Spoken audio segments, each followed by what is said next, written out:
Ladies, gentlemen, welcome on in. We are officially less than 2 weeks away from kickoff here in Philadelphia. I was hoping I wouldn't be so excited for that, considering the Phillies. We'll touch on that lightly in a little bit, but this is, it's the time of the year. We're talking about the Birds, barring anything spectacular happening from our team in red playing the baseball sport. But you know me, I'm Josh Safran. I'm with my guys JJ and Max, and we have a nice guest from PHL Sports Nation.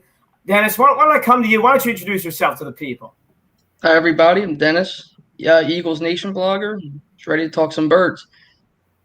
That's what he's here for. Simple. Plain and simple. That's what we're all here for. Digits. Yeah. What's been going on, man? Anything special? I actually just went up to New York for the joint practices, and I was at the preseason game, so I got some extra look at some of the guys, and just getting excited for the regular season now. All right, man. He said you got the bird's eye view, pun intended. Yeah, we keep getting the people with the front row views on the show. I'm liking this. Yes, sir. Inside perspective. Yes, sir. Now, I'm gonna be coming right back to you on that one. I got a question about that, but for now, Maximilian, anything special happening for you? Nah, man, just hanging out, living the life. Basically living in South Philly at this point, but doing battle Best Buy. Yeah, that's a story for another day. So living. We're moving on. Hilarious. I'm counting down the days. It hit me yesterday when it was 2 weeks away. We got that little taste of real college football this weekend, and the floodgates are open. I'm ready. The floodgates are open and the wallets are open. I know what that means. I know what the floodgates opening means in respect to college. I had a fun Saturday. Yes, sir. Young gentlemen, a little vacation here. Are we feeling refreshed or are we feeling worse? Because it goes one way or the other. It really does. No, refreshed. Last vacation of the year, so I'm back, ready to go. And y'all Saturday's football season. And I'm going to let the Eagles have their little 2 minutes of fame, 2 weeks of fame here, because when the regular season starts, we know that the world champs take back, center stage and everything. So we want to get, let the Eagles get their talk now. Yeah. Okay? Let's get them out the way because, when regular season starts, we know who comes to take over. Well, JJ, you know what? You're off to a good start. Kicking off the season with Dallas against your Buccaneers. I mean, we'll do y'all a favor. We'll do y'all a favor next Thursday. Do the Cowboys in. You guys start with a little head start in the NFC East. How about that? I mean, yeah, I guarantee you, the four of us here will be going all out for Tom Brady come Thursday. But it's not gonna be many times that we bring that up. But fellas, I want to get right into it because we missed out on last week's show. We didn't have a show last week, and this has been bugging me personally. I don't know about the rest of you, but if we did a show last week, we would have been talking about the Eagles losing 35-0, right? Now, obviously, Dennis was there. He saw the 31-31, one of the weirder preseason games ever, but still, nothing to take out of it. But that's my point. Because there's been so much chatter, and correct me if I'm wrong, I just feel like there's been even more than normal coverage from all outlets of this training camp, this preseason. So, Dennis, let me come to you with this first, because maybe you have some insider info with being at the joint practices. Mm-hmm. What does the preseason and training camp mean to you? Or the better way to put this would be does what happens in training camp in the preseason really alter how you feel about this roster? Looking at preseason games, I don't think so at all. I mean, we've seen Jalen Hurts throw, I think, 7 or 8 balls total. Yeah. Half the starters haven't played. But I'll tell you, the joint practices, I saw, besides the Jets one, I know the other two, they've looked pretty good. A lot of the reporters are saying they're 3-0 in joint practices. And being from the Jets one, the way they had it set up was the Jets offense and Eagles defense was the closest to the fans. So that's the one you're watching the most. And on the farthest field was the Eagles offense versus Jets defense. And I'll tell you, that Eagles defense looks good. They ever get into him, Zach Wilson, all the time. And you can't really sack the quarterback in those practices, but they're getting to him every snap. So, I mean, I think the training camps, I think, and practices mean a little bit more than the games, but really going to come down to week 1. Now, I'm just going to stick with you here since you were there. I got a follow-up then. Mm-hmm. You said the defense looked really good. I mean, myself, going into the offseason, that was what I was most concerned about. Yeah. So, from what you saw, in a microscope here, just on that Jets joint practice, I heard the name Josh Sweat a lot for all of training camp. Mm-hmm. But who did you see? I mean, who did you see that, when you think about how the defense was good? The big guy that I've been looking at most this training camp would be Javon Hargrave. That guy's just been constant pressure the entire time, and now you have him, Fletcher, with BG and Josh Sweat. I mean, that's just going to be a nightmare for offensive linemen. And he's been killing it. The Steelers game is a big emphasis on that. And then all the practices, all you're hearing about is he just getting the quarterback with ease. So definitely excited to see him when the regular season comes. No, me too as well. Especially, paying him some decent coin. Oh, yeah. Didn't see too much of him. Now, JJ, I'm going to come over to you now because maybe you got a different perspective here. And I want you to look at this from an Eagles perspective, but also if you have some, Bucks news, like if I'm sure they're doing it differently. Mahomes is playing in Kansas City. We've heard all the nonsense about Hurts and such. So what do you make out of this from an Eagles perspective? Like, do you really put anything to the training camp in the preseason? I mean, I think it depends on what, side of the corner, which perspective you're looking at it from, because I think it can. And when you're on the side of, the New York Jets or, the Jacksonville Jaguars, you have a lot of stake in a top pick that you're looking to see what he does in preseason. And I think it does change your mind. And in those teams' cases, I think Jacksonville and New York are looking at what happened in the preseason. Like, we have a little bit bigger of a hill to climb than we thought we did dealing with our quarterbacks. But in the Eagles' case, I don't think they were in the same position to do that or in the same position to think that way. But in the same vein, I don't think it changed anything. To me, looking at the Eagles preseason, I've watched a good bit of it, and my mindset, my mindset hasn't changed about the team, like for better or for worse. They haven't done anything to make me think worse about them, about their outcome, and they haven't done anything to make me feel better about what the season is going to do. It's like we've seen it. Dennis made a good point. Jalen Hurts has maybe thrown 7-8 passes all preseason, so no one's jumping to conclusions, and I don't think there's really a conclusion to jump to. We knew what the battles and the uphill climb the Eagles were going to have to do before the preseason started. And now that we're 3-4 preseason games away, okay, those hills didn't go away, but there's no new hills either. There's nothing that came out the woodwork. And we're like, crap, that's another thing we have to add to a list of things to overcome for this team to get back into contention. The job is still the same. And, take that for what it's worth. Eagles fans, some that'll make them, still a little bit skeptical of the season. Some that'll lay your mind at rest that, hey, there's nothing new of worry that came out in this preseason. But I think the ship is on the same course. I mean, that's honestly, it's true, but it's also a little bit depressing. You know what I mean? It depends on how you look at it. That's my point. Like, it can either make you happy or it can put you down in the dumps a little bit. Yeah. Yeah, what's your take on this now? Not being an Eagles fan who hasn't actually been boots on the ground at the joint practices.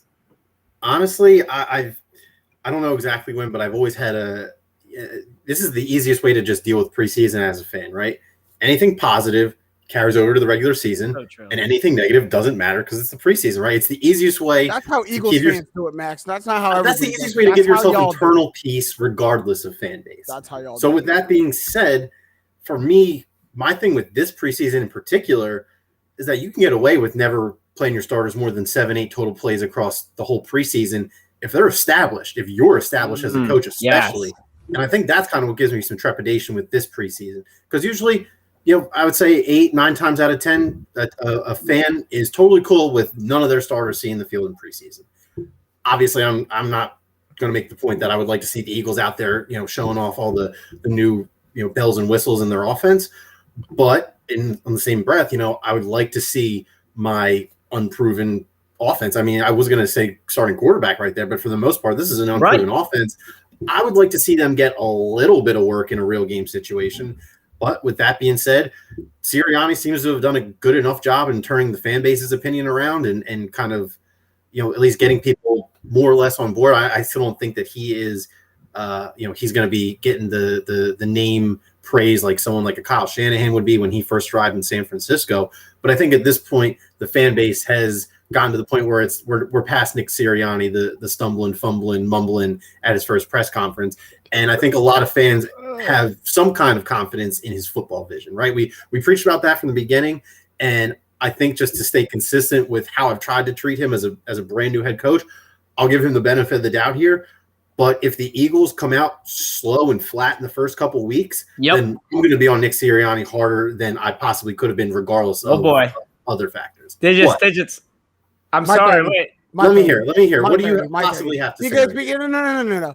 I was on board with like 95% of what you said until you started talking the Nick Sirianni stuff. And is it a confidence? Because I've actually never heard this level of confidence in Nick Sirianni coming from I didn't say it was confident. I just think he's turned people's opinion. I mean, like when he first got hired here, there was nowhere else to go lower. Like he started off in the worst. So that's my point. Is it a confidence in Nick Sirianni, or is it a hey, this is our coach, like it or leave it at this point? Like is this what Ben we got? Simmons energy. Yeah. I think it started with this is our coach thing, but clearly over the course of this preseason, there have been a lot of. I mean, obviously you can only trust so much of what comes out, but there has been a lot of positive response to the way that he treats practices and the way he treats competition as a general theme in practices. And look, I'm not saying that what smoke screen. You know this. What bad reports going to come out from Nick Sirianni? Like is I think they would have. I think that was the easiest way to get clicks is if day one of training camp, if Sirianni sneezes and a booger attaches to his top lip, WIP, the Fanatic, PHL Sports Nation, and every other Philadelphia sports related medium in the whole country would have talked about it. He was low hanging fruit when he first got here. All I'm saying is that I think he's a little bit above that now, and I think that primarily comes from the fact that people are confident in what he's done in a football setting because he hasn't done much to inspire or change the narrative in terms of the way he interacts with the media or the way that.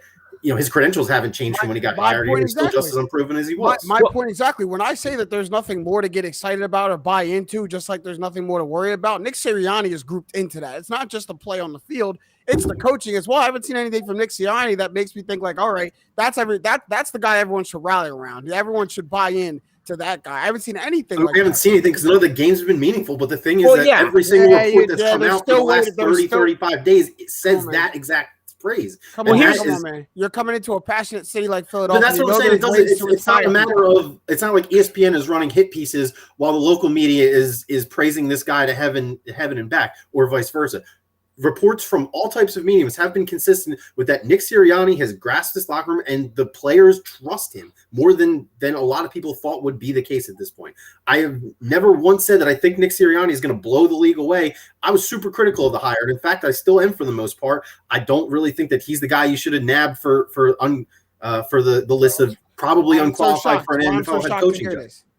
All right. What do you mean you're shocked? I've never been inconsistent. No, I'm saying that's why I'm so shocked to hear the Nick Sirianni praise. That last part is why I'm so shocked. I knew you. I think credit where credit's due. He seems to have shifted the narrative. I'm not going to say he's fully turned it around, but he has shifted the narrative about him, at least in some capacity, in the months since he's been hired here. And in my opinion, I think that's primarily due to what has happened throughout minicamp and training camp.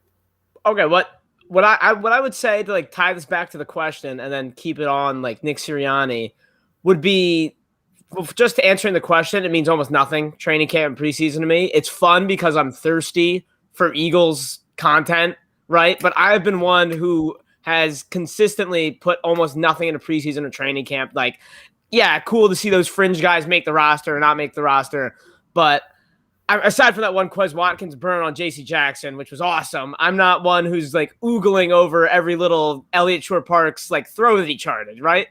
But the thing that does open my eyes about this specific preseason and training camp is less the training camp, which, Max, to your point, pretty much all good things. But to JJ's point also, I don't know how you're going to if you're Nick Sirianni and the Eagles, what bad reports are you going to like get coming out of training camp? You know what I mean? Like it's his first like training camp on the job. How bad are people gonna like? I mean, the beat writers that are there on site, they call it. I see beat writers, shitting on their respective teams from across the league. Yeah, and I've seen it from. Trust me, I've seen it from the Eagles beat writers many times. Yeah, with Doug. Doug got absolutely crushed. Let's ask one. Hey, Dennis, man, you're an Eagles writer. You do this. Mm-hmm. If you went to one of these practices, and Denny, you got to be honest with me, man.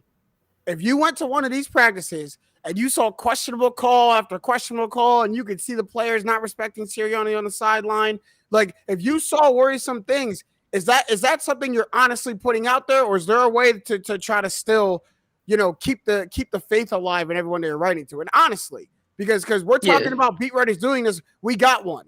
So what would you do? You 100% got to be concerned on that part. If he's not getting the respect of players or he's messing up coaching calls and stuff like that, you got to be concerned.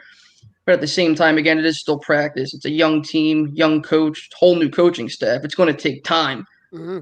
It's not just going to go all together week one, preseason, whatever. It's going to take time to develop, and that's the thing we've been preaching to everybody. It's transition year. Nothing's going to go full-fledged perfect. You got to keep practicing, keep going, and when stuff goes bad, you can't get mad, can't get too high, can't get too low. I say level-headed like this. So.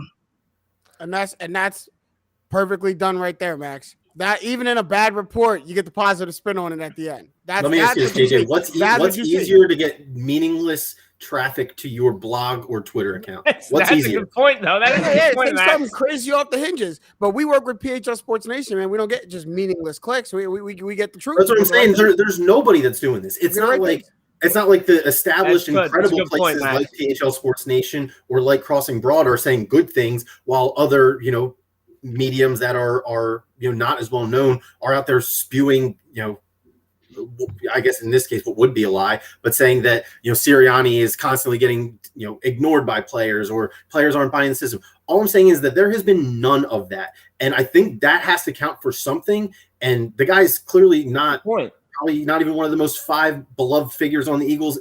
Probably not even close to that. Probably not even top 10. But he's managed to shift the narrative at least a little bit. A little bit. How bad was it when he first got hired here? Look, man. Exactly. That's all I'm trying to say. What has he done from press conference number 1 to now? Nothing. He hasn't done anything in meaningful games. That's my point. Nothing. Fellas, I want to move it along. We could go back and forth for hours on this. Yeah, because if roles were reversed, you would be hamming it up with the Bucs. It's true. Yeah, that is true. Come on. Oh my God. I keep it on it. And I get that you're the heel. I get that you're the heel, but come on, man. I keep it on it. Listen. My closing remark would just be real quick.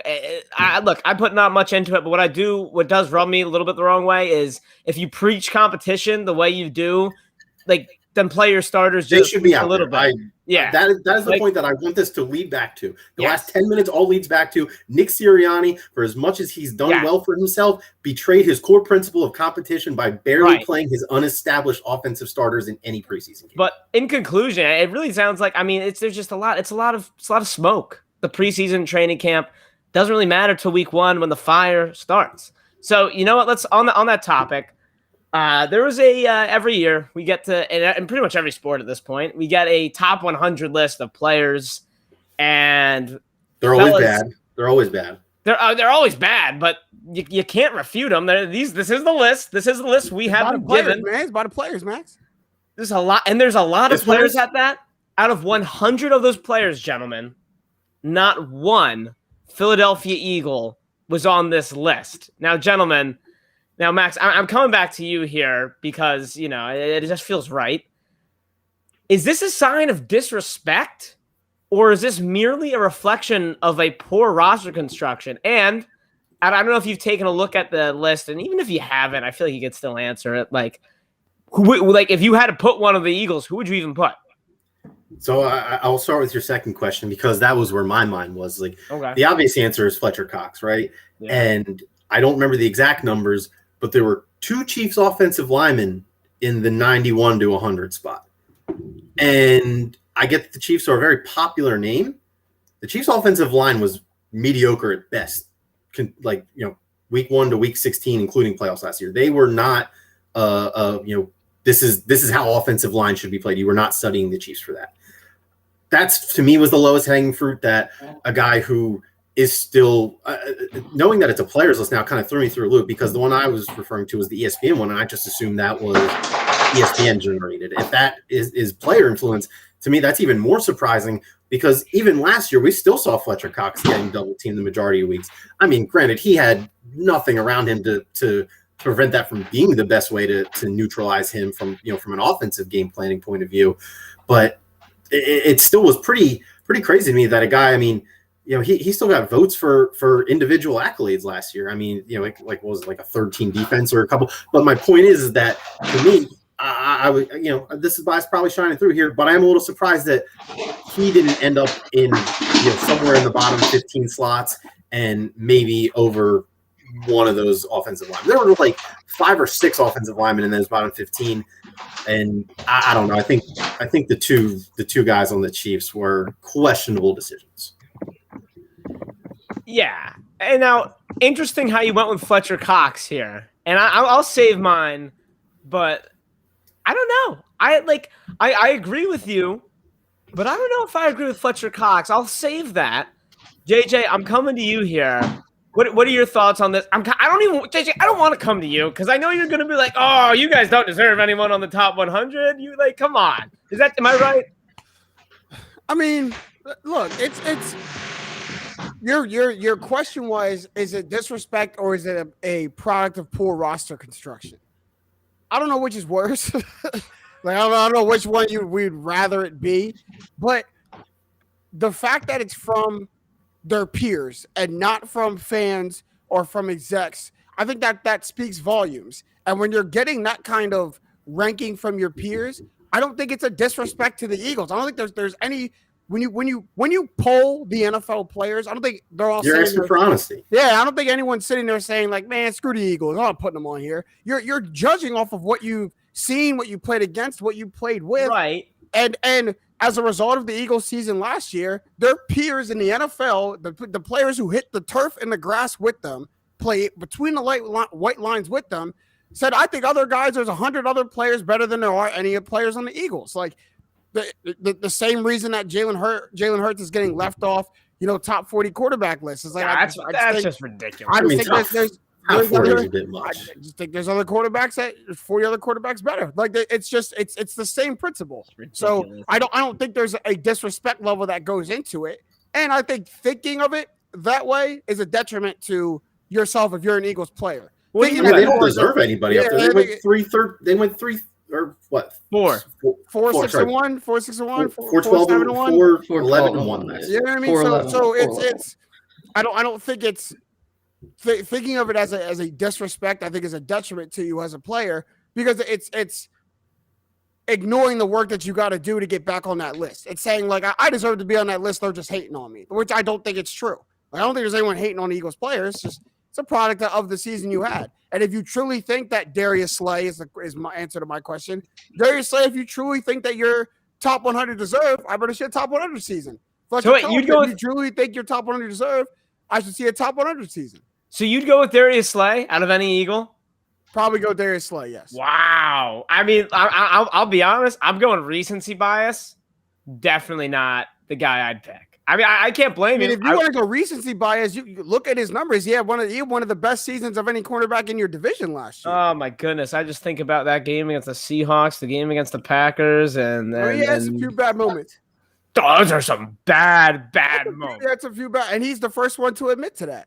Right, which that doesn't make it any better. Best seasons of any cornerback in your division, 100%. Dennis, what are we thinking? Is it disrespect or is it just is it just the truth? And who would you put? I don't think there's 100 players better than Jason Kelce or Fletcher Cox. Thank you. Yeah. I know it's not going to get the hype from a 4-win team, but still, Fletcher Cox and Jason Kelce are two of the, I would say, top 5 in each of their positions, respectively. And I know it was a down season as a whole as a team, but those two guys were very good last year. Were they both Pro Bowlers, I think? Am I right on that one? I'm pretty sure they were both just Kelce. Just Kelce? Just Kelce last year. Leave him off the top 100 list. It's just disrespectful.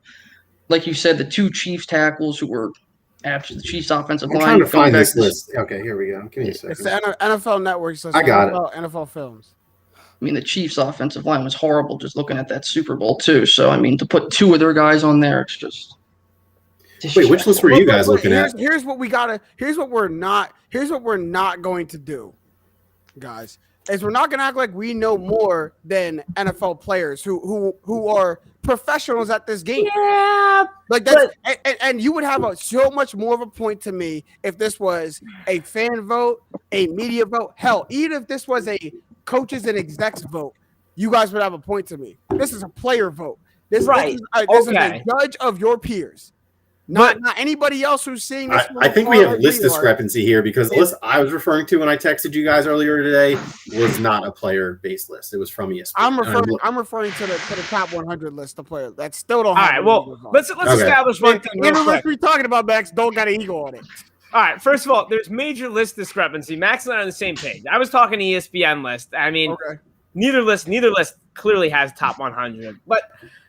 I'm surprised none of you brought him up because, honestly, I hate to say it, I can live without Fletcher Cox being on the list just based on last year because you can go down that road where he does his job really well, even at this point of his career where I hate to say it, he's clearly lost a step. I mean, he's just clearly not like 100% of the plays. He's not Fletcher Cox, and that's okay. I mean, that's something we got to live with. He's been here for a very long time.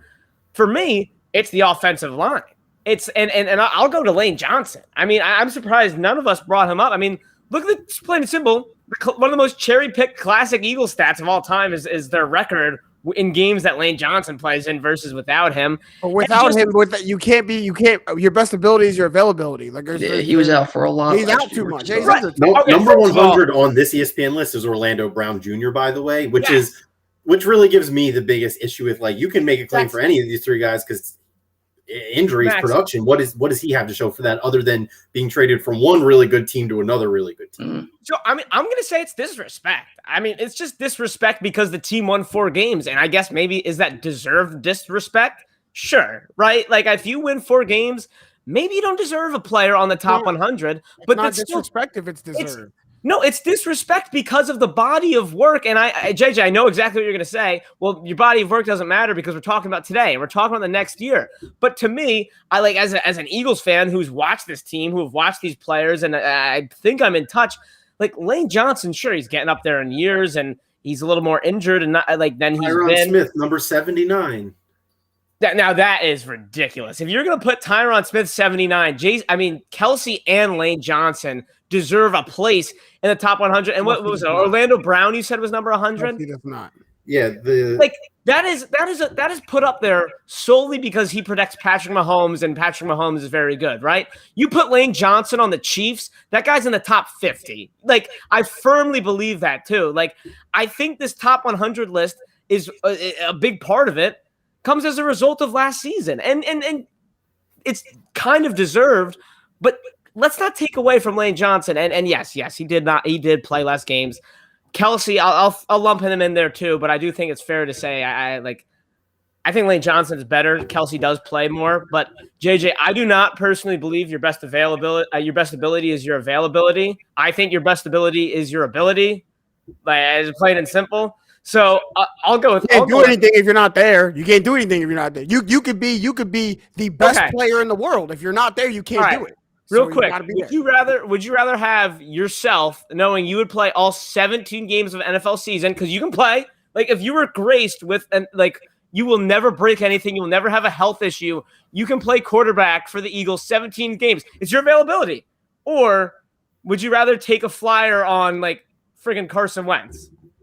You're talking about me, like actually? Yes, literally. Well, if you're guaranteed to play, that's a ridiculous question. That's a ridiculous question. Like, that is a great ridiculous question. I gotta say, that's some good work. So you're asking me, like, if I dropped everything right now, stepped on an NFL I'm just saying. Your best ability is not your availability. Your best ability is not your availability. I'm saying your best ability is your availability because there's a reason why Eric Fisher wasn't the number 1 left tackle on this list because Eric Fisher went down at the most pivotal time of the year last year.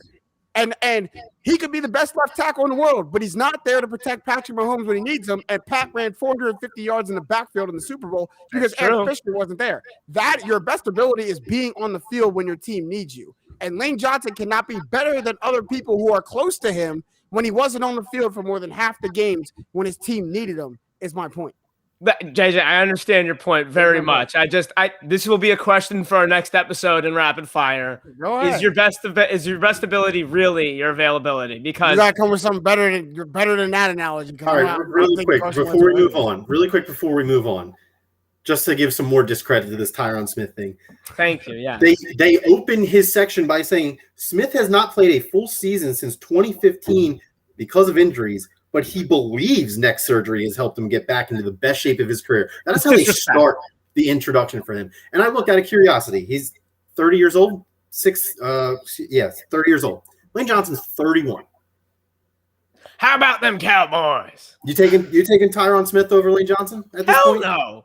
Maybe 5 years ago. At this point, I guess it's splitting hairs. The Eagles don't deserve to be on a top 100 list, But make no mistake, there is disrespect. It's disrespect. It's disrespect. I'm sorry. Yeah, It is. you guys can walk around the city being mad at the rest of the NFL players because they disrespected you guys. But like they're voting on what they saw. They're like, why would all the top players in the NFL? Why would all the top players in the NFL come together to conspire against the Eagles? Like, y'all got that many enemies? First of all, there's this The NFL players wrote Tyron Smith is the 50th best player in the league. You're taking that for work?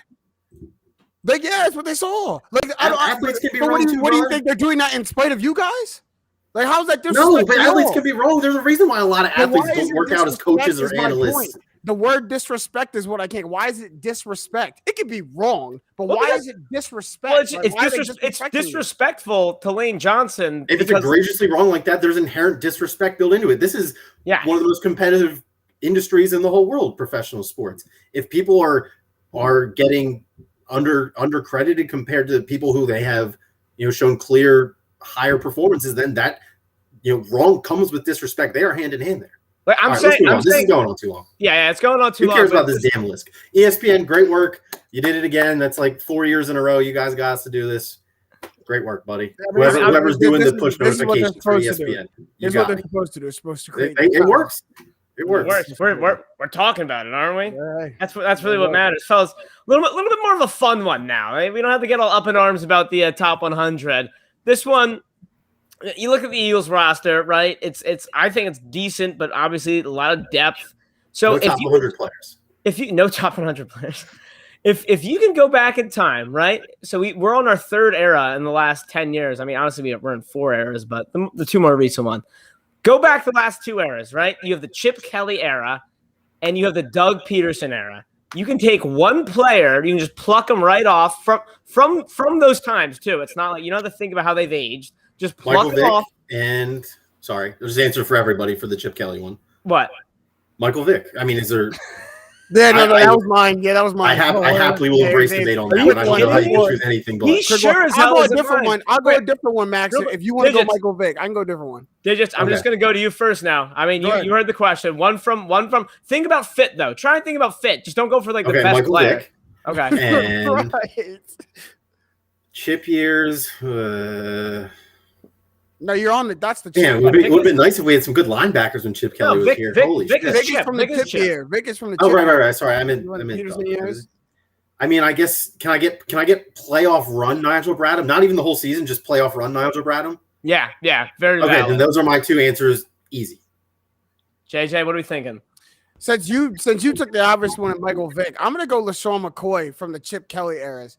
Because I'm knowingly not the biggest believer in Miles Sanders. I think he can be a Devin Singletary level back when he at his best. Like I don't see top level running back. I just don't see top level running back production out of Miles Sanders. And look, I love Miles Sanders, a Penn State product. Like I think he can be a good back. Devin Singletary is not a bad back in his league. Like sure, don't scoff at Devin Singletary like he's not a number 1 back on a Super Bowl contending team right now. Like he can be very serviceable, but I don't see top end back. You get LaShawn McCoy out there with someone like Jalen Hurts, and that's a dynamic offense that you've just started to create with that kind of with that kind of chemistry in the backfield. The Doug Peterson one is a little tougher. Dennis, what are we thinking here? We got give me time. Come back to me for the Doug Peterson one. Yeah, Dennis, we're going for you. We need time. What's it called? For the Chip Kelly one, I was also going to say LaShawn McCoy. But for the Doug Peterson one, I would definitely say like Garrett Blunt. Just to have a running back like that, running downhill. Totally revamp the running back room. I like it. Oh, yeah. It'd be perfect to pair with Miles Sanders. Because, Miles, we've had that trouble kind of last couple of years where he's getting injured or he's kind of getting fatigued when he's getting like around 15, 20 touches. So you give the ball to Garrett Blunt, run him right up the middle. Be pretty good combo right there. Now, JJ, you got anything else? Yeah, I think this one's going to be a little off the rails. I don't think you guys are going to like this, but for me personally, I think it would be pretty good just to have in your locker room. And from the Doug Peterson era, I'm going to say Malcolm Jenkins. I'm going to say a guy who... Doug Peterson. That would just be the troll, y'all. I don't even want to bet. That's not even fun to make fun of anymore. I'm going to say Malcolm Jenkins from the standpoint of, 1, at his best, you get a Pro Bowl level safety. And 2, we talk about all these injuries that are happening to Eagles players all around. This is a guy, True. Malcolm Jenkins, who didn't miss a snap in like 2 to 3 straight seasons. Yeah. 30 plus, and is still not missing snaps for the Saints. He played all of the snaps last year, by the way, too, for the Saints. So just a model of consistency, another veteran leader, a direction for that new secondary. It's the guy just to anchor a lot of new pieces in the secondary. And I just think a guy like that, like Malcolm Jenkins in your locker room, he serves a better purpose on like a title contending team. He's kind of a last piece to pull together more than like a young team trying to figure it out. But you guys do have young guys in that secondary who could learn from someone like Malcolm Jenkins. And I just think he's never a bad guy to have in your locker room.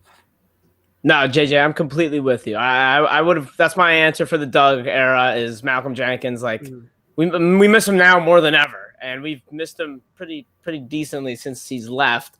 And from the Chip days, Jeremy Maclin. I'm surprised no one went for Jordan Matthews either. Like the prime Jordan Matthews. I feel like look, Max, I did not like Jordan Matthews either. But there's no such thing as a prime Jordan Matthews.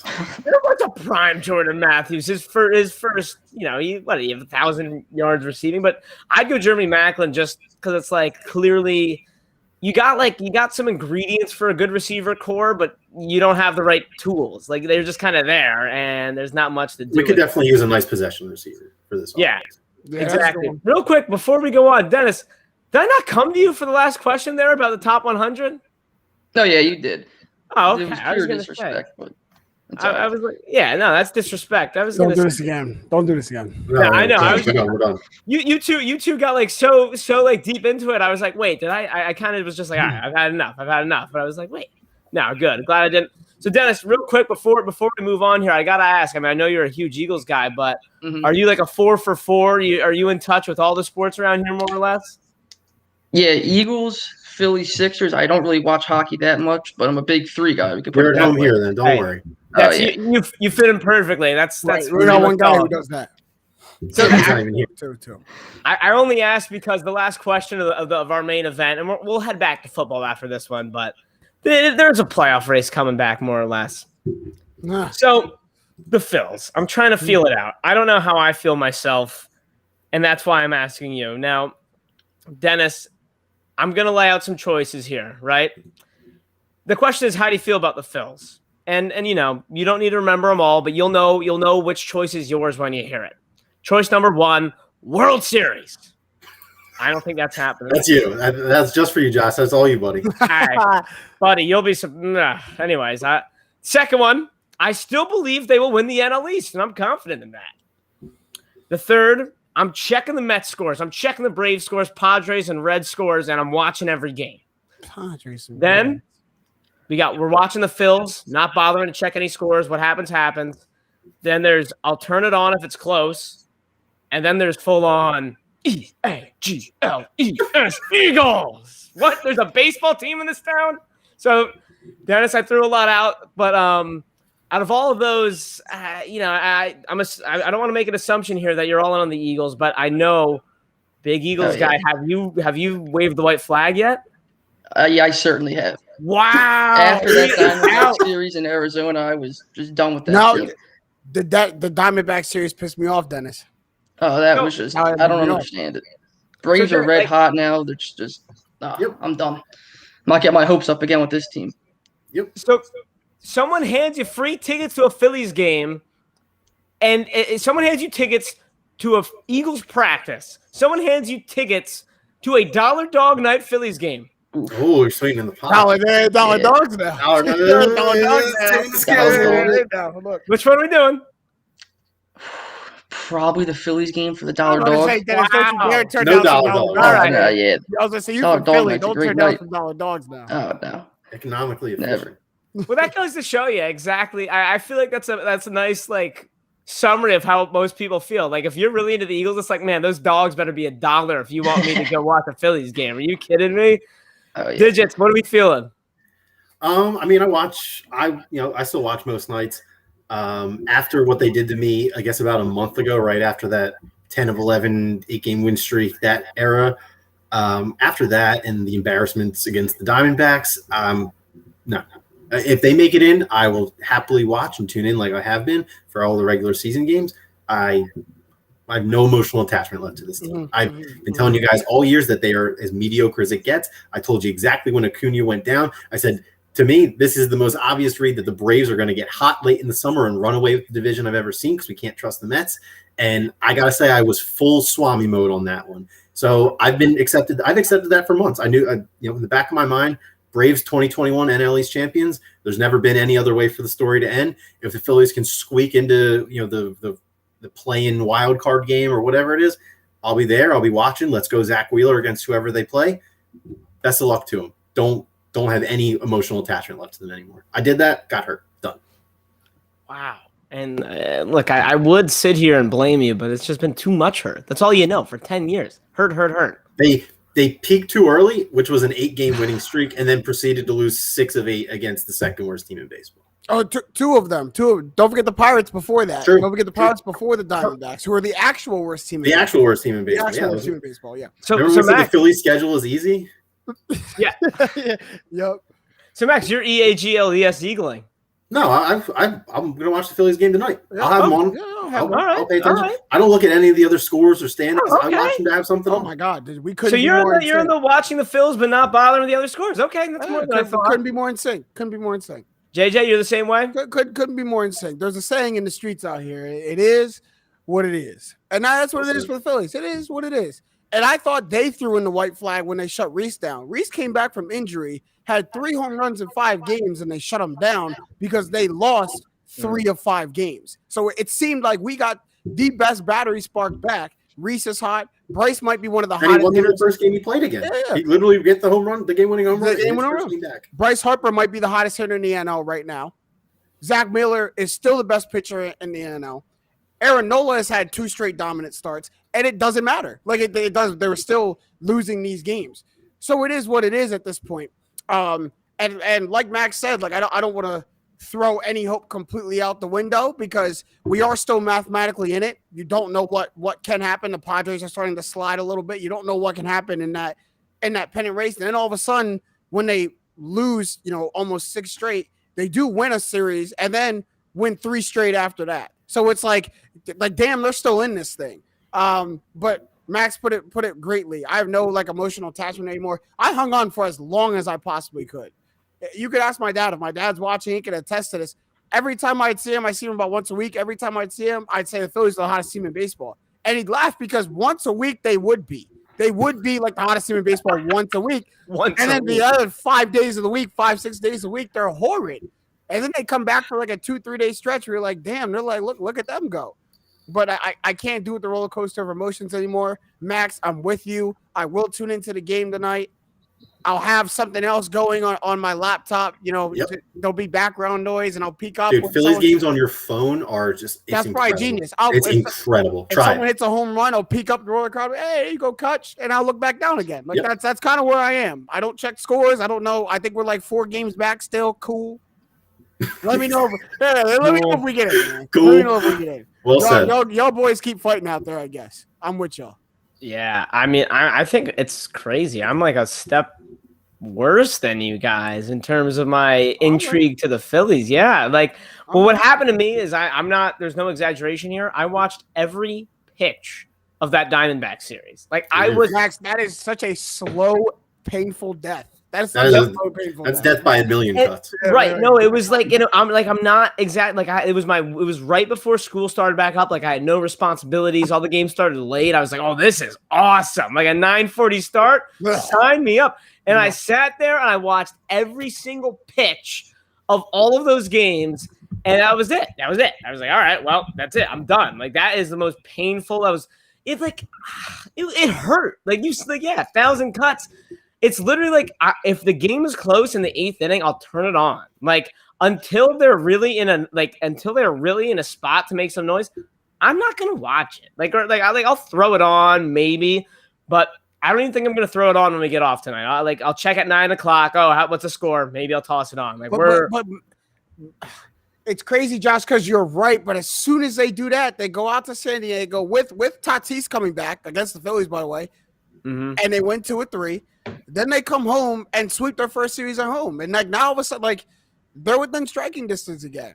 Just when you're about ready to give up on them, They do this, and they'll pull us in until there's no hope at the very end. Yeah. I've like kind of just given up because of the Braves. Also, that's the other thing. I just think the Braves are going to keep winning and winning. Fellas, that's going to do it here, though, for our main event.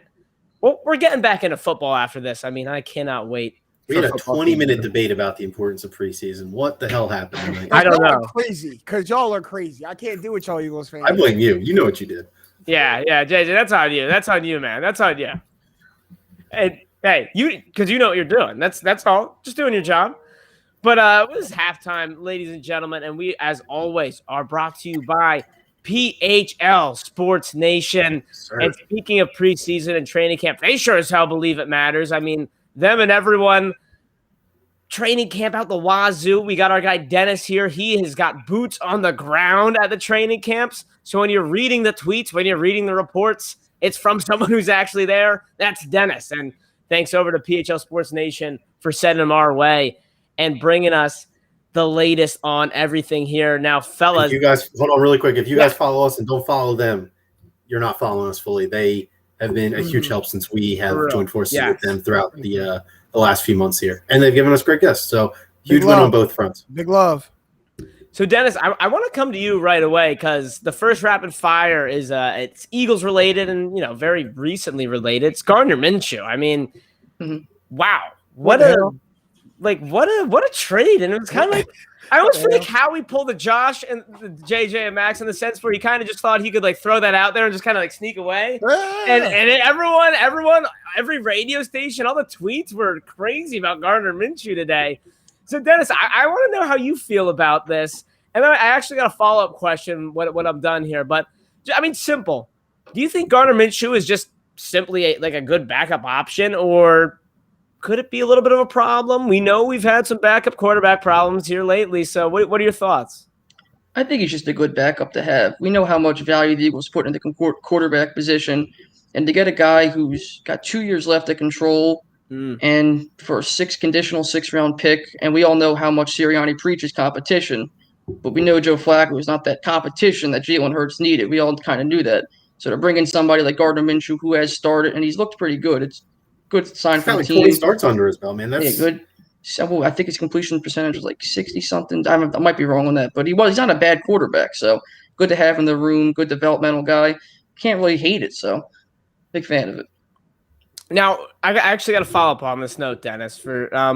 So let's say you get an opportunity to go to another training camp or something like that. Would that be something you'd be able to tell visually, if a guy is more liked by his teammates or something like that? Because that was something we heard with Foles and Wentz. And yes, I got that Philly sports PTSD here a little bit where I'm like, next thing I know, you're going to have Javon Hargrave and a Minshew mullet after a game or something like that. I'm scared. You know what I mean? Next thing you know.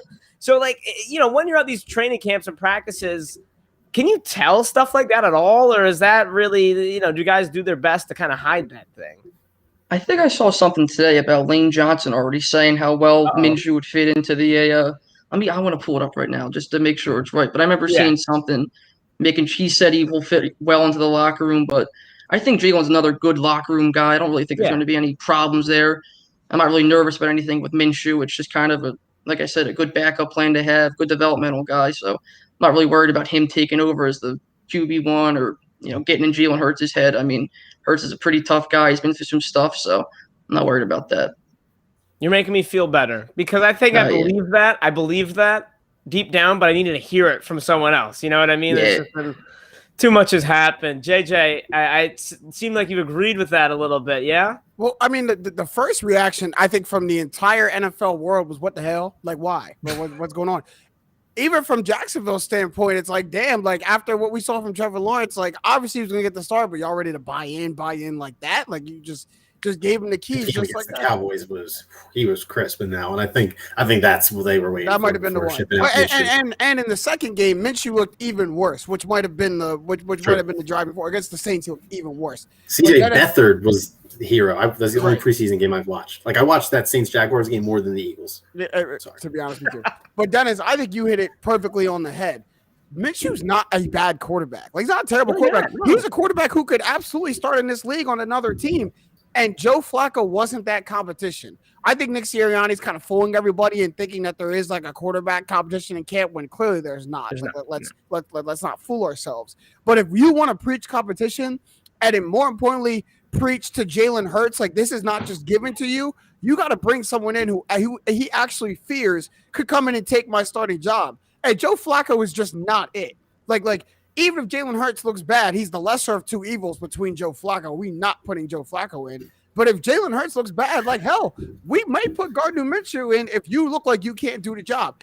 And if that's the side you want to go on in order to motivate Jalen Hurts, I think Gardner Minshew is the perfect piece to do that. And he's a perfect level of threatening. Exactly. And I don't want to use Gardner Minshew like he's just some toy, some prop, and a whole propaganda to get Jalen Hurts to work harder. But if you're Gardner Minshew, you got to know that's my role, and you got to kind of accept that and steer into this kid like, hey man, if I'm a threat, I'm gonna come in here and be a threat. Like you're gonna feel me. And if I'm Jalen Hurts, just like I said in the beginning of training camp, the rent's due, and now.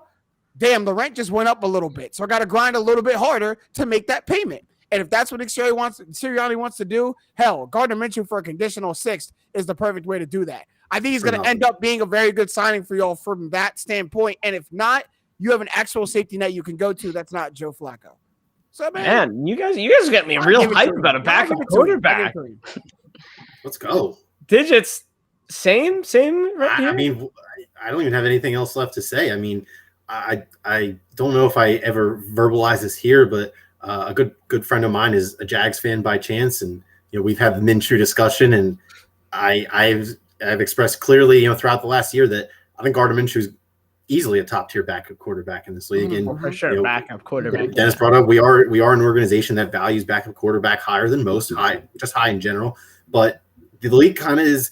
Say what you want about the Eagles. The league is starting to gravitate towards a more important backup quarter. Like the league as a whole does treat backup quarterback a lot more important since 2017. I do think this move's great. Joe Flacco is certainly not the guy you ever want to see come in to a game and actually play a real play that matters and counts. Like the thought of that scares me just saying that. And I think it's nice knowing that, we do have two quarterbacks probably of equal skill set at this point. Minshew's established in a way that Hurts isn't. Hurts, I think, is probably a little bit better of an athlete / player overall, given what we know from college and the pro for both.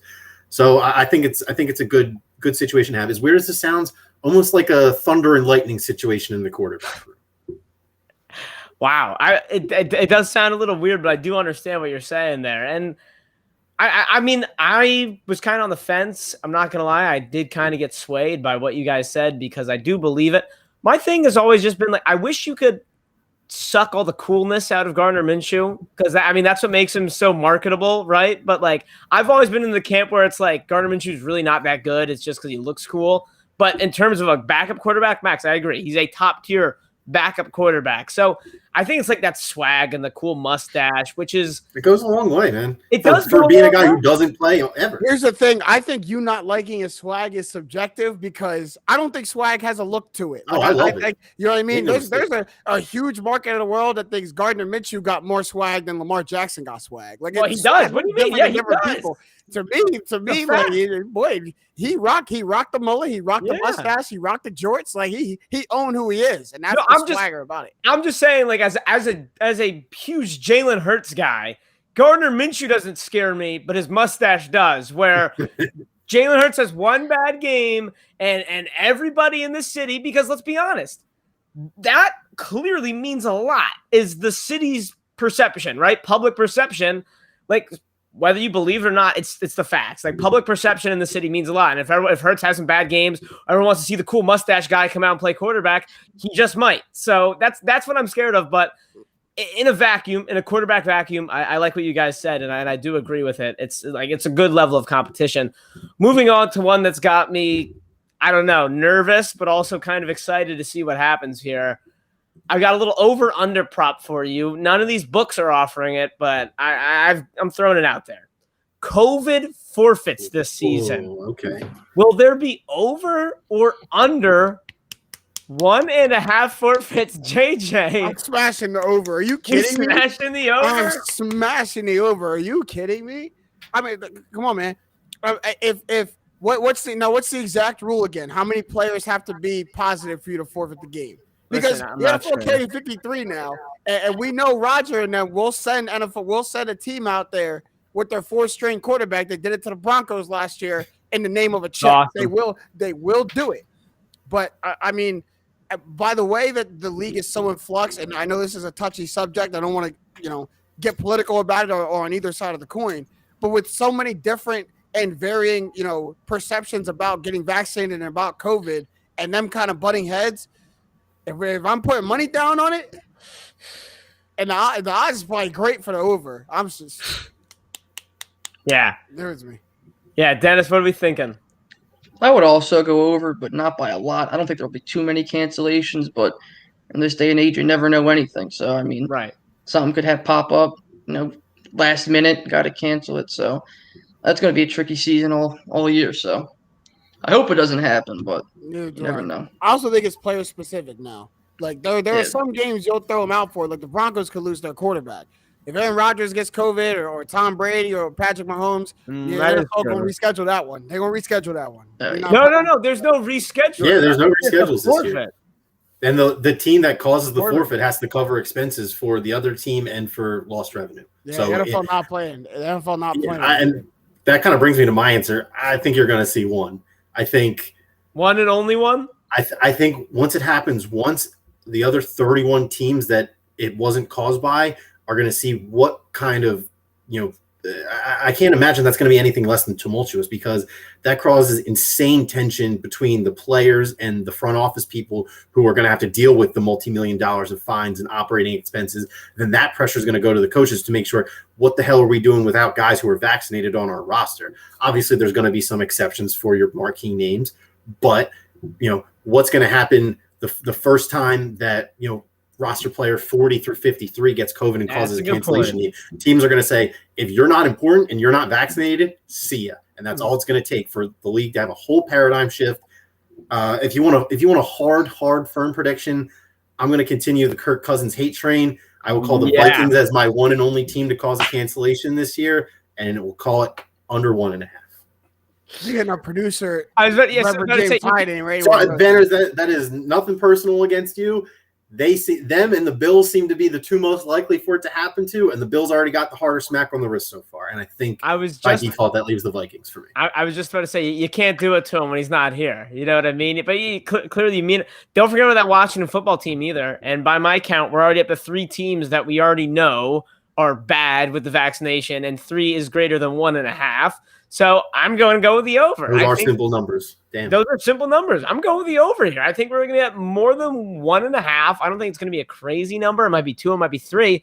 But I'll take it a step further and say when there is a forfeit, it is going to cost the team a playoff chance. Like one way or another. Like I'm not saying it's going to be like week 17 to get into the playoffs. I think it's going to be one of those things where it's like, I don't know, if you didn't forfeit that one game, you could have got in, and it's going to be a whole can of worms that get opened whenever these teams have to forfeit a game. But that should be a fun topic whenever it does happen. It's a when, not an if, like Ben Simmons. The amount of times I have to hear when, not if, in regards to Ben Simmons. But hey, we are not talking about Ben Simmons. No straight shots. Final question of Rapid Fire before I move it into tap outs. Gentlemen, this is the last real episode. I don't know anyone drafting like right before the season starts, so I figured this would be a good time to bring. Wow, that's that's way close. I draft on Thursday. I had 2 drafts. I had 2 drafts yesterday, so I kind of, feel like this is like too. What? You drafting late too, casting aspersions on us. No, that's pretty. I'm just saying, I saved this. Okay, we're gonna do the fantasy. No one cares about your fantasy team. Instead of next Monday of internet entertainment. No one cares about your fantasy team. Yeah, it's true. 2021 fantasy, biggest sleeper and bust digits. Who are we going with? I mean, at this point, it feels like any sleeper you say is a total cop-out. So I'm going to say this. He's not a sleeper by any means. Calvin Ridley to finish wide receiver 1. Take your chances with him over who you want. That's a dark horse for wide receiver 1, though, to finish at the top. I don't think most people peg him there. I'll call my shot with Calvin Ridley, wide receiver 1. And my bust, I will have to say who. I mean, this does kind of feel like piling on, but ADP would indicate Miles Sanders, maybe. Wow. Well, you know what? It's true though. I have called him a fantasy football nightmare. Like I love Miles Sanders, but I have called him fantasy football nightmare when I saw he was going like he was ranked like 34th or something like that. I was like, I think he's good. Clearly JJ doesn't believe so. But JJ, on the topic, what are you thinking? Sleeper and bust? Biggest fantasy sleeper, in my opinion, is Cortland Sutton. And I got him very late rounds of my fantasy draft. He's like my wide receiver, like 5 or 6. I got him so deep. And he's coming back. He's coming back off of injury, has a brand new quarterback in Teddy Bridgewater who does good with dynamic receivers. So saw what he did in his 5 starts with New Orleans in that receiving core. Took a little step back last year, but it's better than Drew Lock. So he comes back with a chip on his shoulder, a new dynamic offense. Him and Jerry Jeudy have a chance to be one of the best and probably the sleeper to be the best like wide receiver combo in the league. They have a chance to be top tier. So I think Cortland Sutton comes back and has a better year than most people expect to have from him. My bust, and this kind of hurts because I'm a really big fan of his, and I think this is going to be more due to injury than anything. My bust is Saquon Barkley. And I think he comes back again off of injury too, but there's a reason he got injured in the first place. It's because he sees way too much attention in an offense that doesn't scare you besides Saquon Barkley. Like, sure, Evan Ingram's there. Sure, Sterling Shepard is there. Sure, Darius Slayton. We have names, but who's throwing them the ball? Like, your wide receivers can't scare you if your quarterback doesn't scare you. And Daniel Jones doesn't scare a person in the NFL. And if I'm Saquon Barkley, I see 9, damn near 10 in the box every single snap. And that's just too many people. And I think you can feed him as much as you want to, but I just don't think Saquon overcomes what the Giants lack. And he slid to I think the 7th or 8th pick in my draft, and then someone finally got the guts and took him. And I think there's a reason. I think people were going to continue to pass on him if my one friend didn't take him, to be honest. So I'm going to go Saquon. Yeah, and real quick to break the rule, I was the 3rd pick, and I took 4th, and I took Devontae Adams. Saquon fell to me. I took Devontae Adams. Yeah, exactly. I was prepared to take Travis Kelce. I was prepared to pass on him. Yep. Dennis, what are we thinking? Sleeper and a bust? My biggest sleeper is Marquez Callaway on the Saints, the receiver. Little deep sleeper. Deep sleeper. Yeah. Looked very good in preseason games, and now especially with Winston being named the starter. He's looked a lot better under Winston, and you don't have that really rushing threat with Taysom Hill. And my biggest bust, it hates me to say this, I liked him a lot in college, is probably Najee Harris. No! He's going to do well, but he's not going to do as well as everyone thinks. Yeah, not fantasy especially in that kind of pass-heavy offense. We have Johnson, Claypool, and now who's the third guy?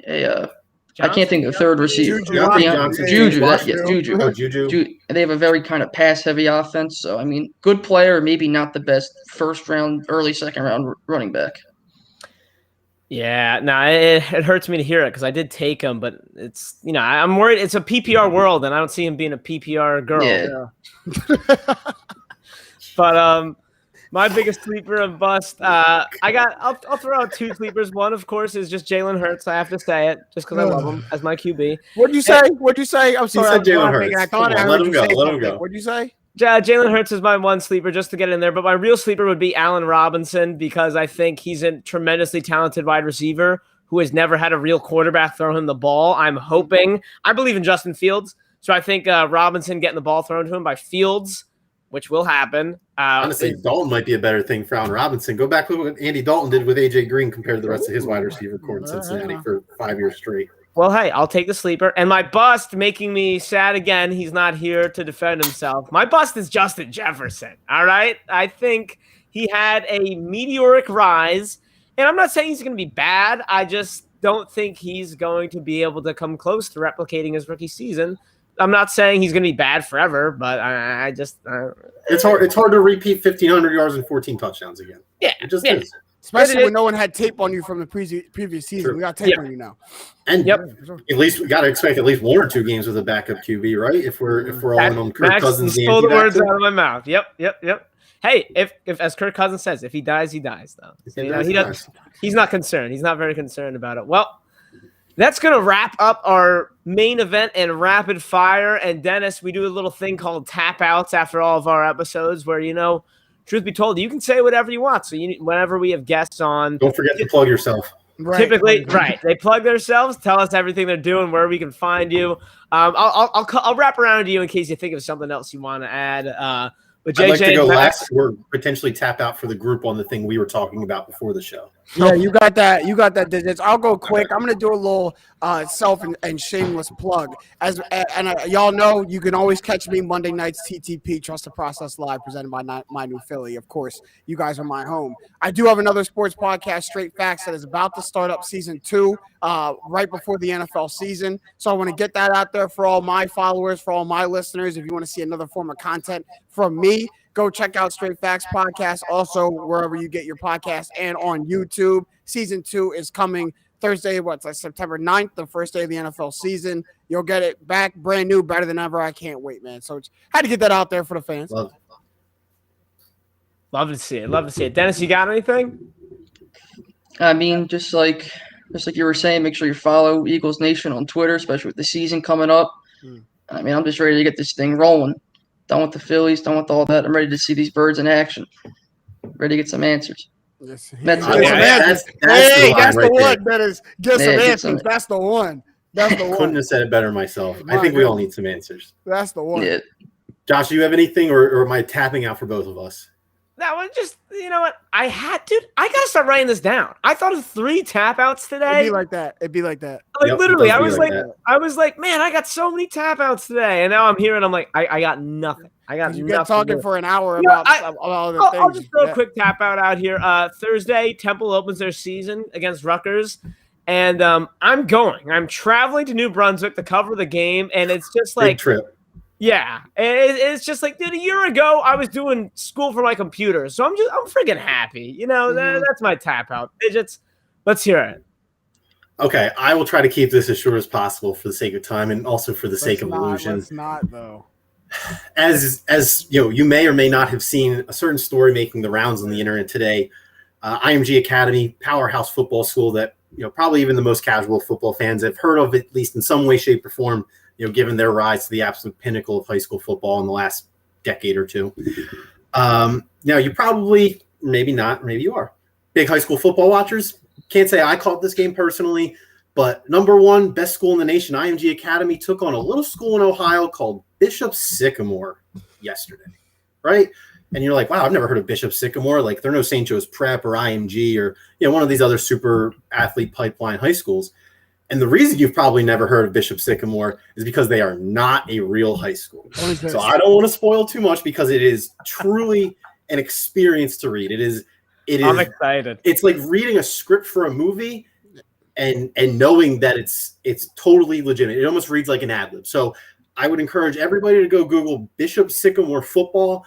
I promise you will have no issues finding out other details.